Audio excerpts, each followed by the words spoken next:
your Sunline recap. Just got back from Lake Travis down in Austin, Texas. Man, that lake was low a few years ago, and it just filled up.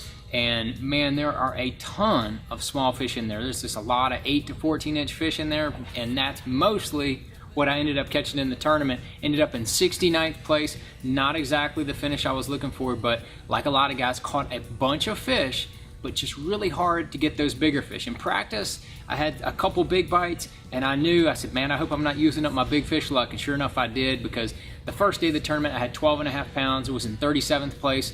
Not too bad of a position, but then on the second day, all I caught were small fish. And really the ways that I caught the majority of my fish were 4 different ways. I caught a bunch of fish on a jerkbait. This is the Spro mixed stick in the Spro blue color. Caught a bunch of fish. The water was pretty clear there, and anytime we had some good wind, you could just catch a bunch of fish. But I never caught any good fish on the jerkbait, and it was good around the shad spawn, around the docks in the mornings. Caught a bunch of fish on that. But then on the first day, I caught my bigger fish on an old school Zero Spook, a clear one, very similar to this one, but the one I was throwing did not have a rattle in it. And towards the end of the first day, I had my line wrapped around the rod tip, and I didn't know it, and I went to make a cast, and I broke the lure off, and it went about 50-60 yards up in the bank. Did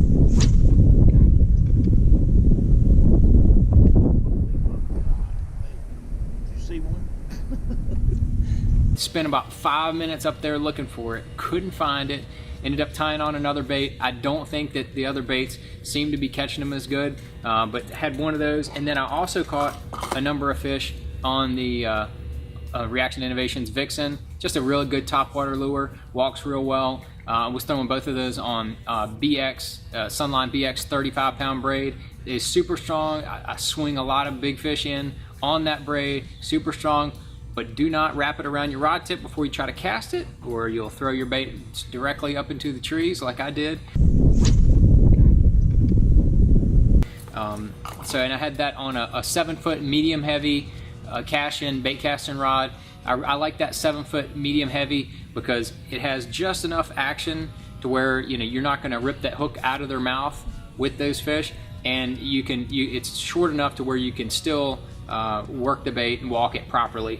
And then the old faithful came through for me, the Missile Baits Shockwave 3.5. I was fishing that on 12-pound Sunline SX1 braid to a 7-pound Sunline Sniper leader on a 7-foot 3-inch cash-in medium action spinning rod, making real long casts. And when that lake was down, as I mentioned, a lot of undergrowth grew up, and there was a lot of fish suspended in the top of those trees and such around the points. And I caught a lot of fish around that kind of stuff, and around marinas and the docks early in the day, kind of following up on that shad spawn bite.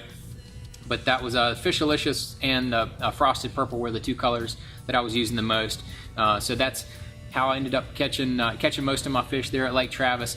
Not the way I wanted to have the Toyota Texas Fest go for me. I really wanted to fish that 3rd day because things were starting to evolve. The wind blew real good on that 3rd day. I knew the fishing was going to be real good. I thought I could do well, but it fell a little bit short. So I'm going to have to get my act together, because we're going to go right back down to Texas, go to the Sabine. Last time I did well down there, but that doesn't mean anything because we're going down there in June this year. Before we were down there earlier in the year, have to go down there and get in gear so I can give you a really good Sunline recap on the next one.